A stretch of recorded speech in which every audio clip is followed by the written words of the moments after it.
আমাদের ম্যাচিং প্রতিটা ড্রেসেরই আলাদা আলাদা গল্প আছে। এই যেমন এটা দেখছেন, এটা কিন্তু কোনো এইরকম হওয়ার কথাই ছিল না। যেমন এইটা যেটা কিনেছি একটা পেজ থেকে, সেই পেজে শুধু মেয়েদের ড্রেস বিক্রি করছিল। মেয়েদের ড্রেস বলতে ওই যে মিতু যেভাবে পরেছে সেটা সেভাবেও ছিল না। এক সাইডে করে এই যে ইয়োক বলে সেটা লাগানো ছিল। সেইটা থেকে আমরা এই মডিফাই করে এই অবস্থায় এনেছি। সেই ইয়োকটা আসলে আলাদা করে ওরা বিক্রি করতে চাচ্ছিল না। আমি অনেক রিকোয়েস্ট করে তারপরেও ২ টা মেয়েদের ড্রেস নিয়েছিলাম এবং একটা ইয়োক আলাদা করে নিয়েছিলাম। সেই একটা যে ইয়োকটা আলাদা, সেটা হলো আমার ২ বাচ্চাদের যে জামাটা বানানো হয়েছে সেখান থেকে আসলে বানানো হয়েছে। আর আমার যেটা দেখছেন সেটা তো ওই যে ওই ইয়োগটাই। কিন্তু ওখানে যে জামার কাপড়টা ছিল আমরা টোটালি ওইটা বাদ দিয়ে যেটা করেছি, আমরা নিজেদের পছন্দ মতো একটা রং, মানে ওই যে রংটা দেখছেন এখন, সেই কাপড়টা আমরা কিনে নিয়েছিলাম গজ কাপড় হিসেবে।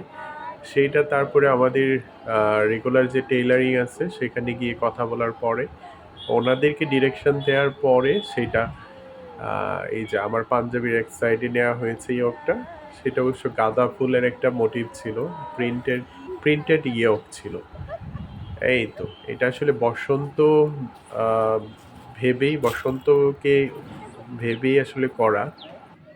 বসন্তের দিনেই আমরা পড়েছিলাম, সেদিন অবশ্য ভ্যালেন্টাইন্স ডে ছিল।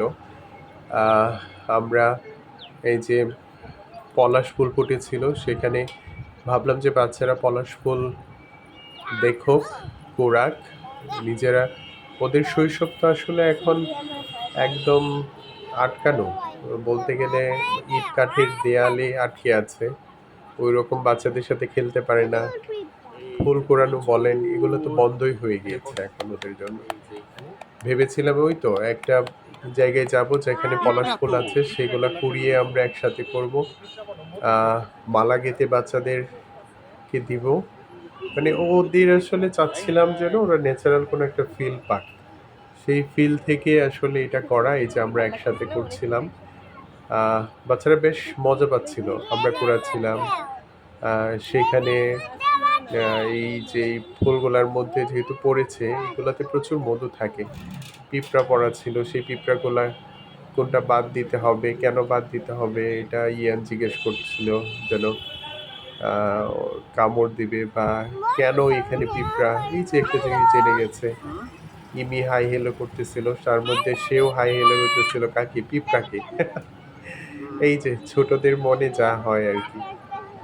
এই যে এইভাবে বেড়ে ওঠা, এই বেড়ে ওঠাটা কিন্তু আমাদের মনে করেন যে এমনিতেই করছি না, এটার একটা উদ্দেশ্য আছে। এই যে এইভাবে বেড়ে উঠবে, আমাদের একটা বিশ্বাস যে এই বেড়ে ওঠাতে ওদের মানসিকভাবে ওরা হয়তো অন্যরকম ভালো মানুষ হিসেবে গড়ে উঠবে।